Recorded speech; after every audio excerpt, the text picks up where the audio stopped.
Welcome and thanks for tuning in. Imagine waking up in a quiet, remote village where life moves at a peaceful, familiar rhythm until something completely unexpected shatters that calm. A pair of uninvited visitors, not from a neighboring town, not even from a nearby forest, but from the frozen wilderness, suddenly appear in an abandoned house.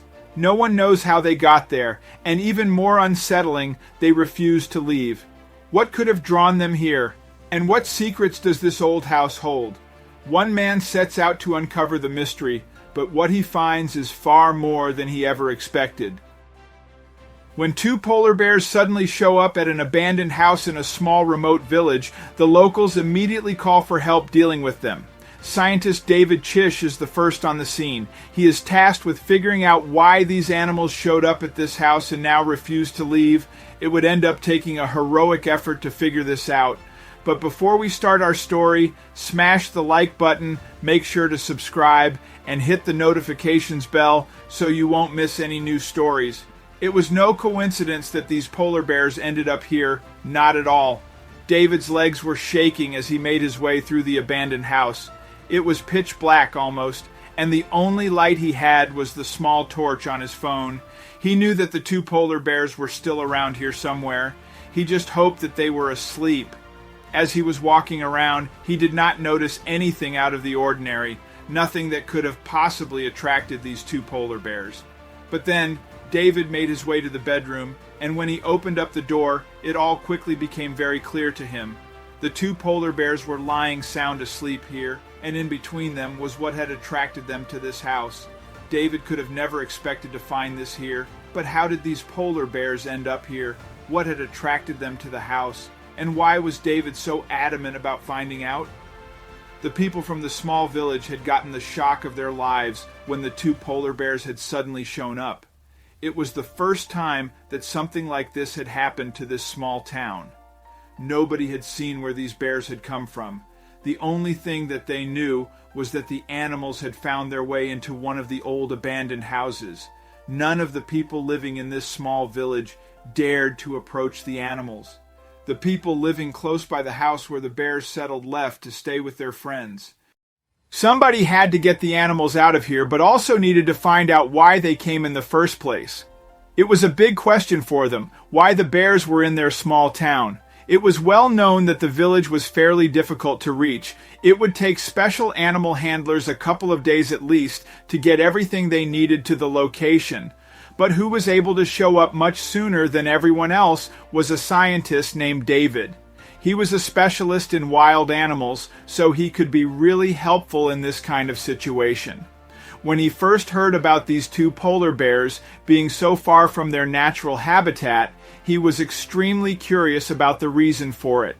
It was at least a 10-hour drive, but he couldn't miss this chance. He didn't hesitate a moment and left the very next morning. He wanted to save these bears and help them go back to where they came from. On the way, he was making calls to colleagues and tried to set up a plan of approach. Even if he was all alone, he wanted to know the reason why these animals were there. He was worried that it was going to be really difficult. But as it would turn out, that would go relatively easy. After a long trip, he finally arrived in the village. There was no doubt as to what house he needed to be at. The citizens had taken it upon themselves to set out caution tape around it, and it did not take long before David first saw the reason that he came all this way. He was excited about this because he thought that it would be an interesting case. On the porch of the house and in front of the window, he saw them. There were two relatively small polar bears. He felt his heart skip a beat. It was the first time in his life that he had seen one of these magnificent creatures up close before. It could be the most beautiful time in his professional career. David was very thrilled about this new adventure. After a couple of minutes after all this excitement, also came some fear. He wanted nothing more than to get inside the house and figure out what had attracted these animals. But for that, he would need to get into the house.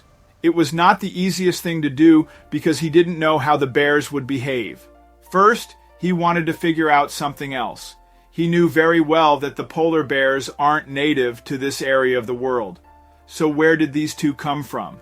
He had already checked, and there were no zoos around the place, so they couldn't have escaped from there. He also checked if there were any listed private owners, but he found nothing. So it was a huge mystery for him, the place that these bears came from. Talking to the locals, David found out that nobody had seen these bears arriving at the village, but many of the villagers did have their theories. It was really normal for them to come out with ideas and theories about the bears because it was the first time that something like this had happened to this small village. They needed an easy explanation. According to some of them, it was the first time that they had seen these animals around here.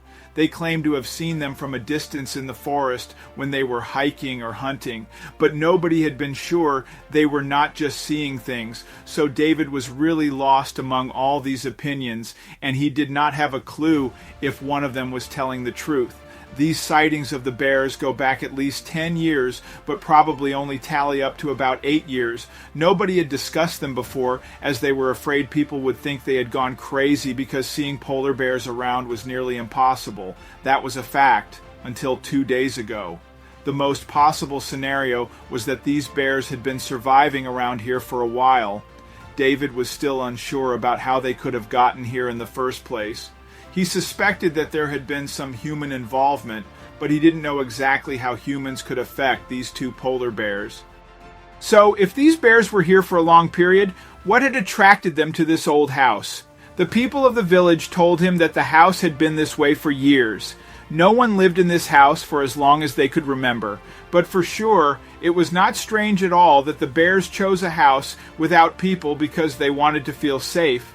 The house was in such bad condition that nobody had any interest in taking the restoration upon themselves. It would most likely cost a lot more money than it would ever bring in. So for many years, nobody was living in this old house. At least that is what they believed all this time. All of these findings and stories David heard were only making him more curious about what could possibly be inside this old and empty house. So after some days of thinking and talking, David and some locals came up with a brilliant new plan. It was his only chance to find out what happened to this old house and why the bears chose the place. Their best chance of entering the place was when the animals were both asleep, but they needed a way to almost guarantee this before this would even be possible to try.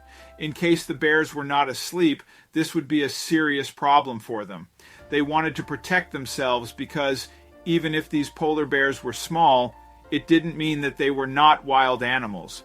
So the villagers would end up taking turns staying near the house and making a lot of noise to keep the bears from sleeping at all. They wanted to exhaust the animals so they would fall asleep more easily and deeply. However, this did come with some potentially dangerous consequences. The polar bears were starting to get angrier and angrier, and there was a good chance they could lash out. But luckily, and strangely, the bears still refused to leave the house. This also made it clear to David that going into the house with them still present was his only option. He knew that this would be really difficult and dangerous, but he risked it all.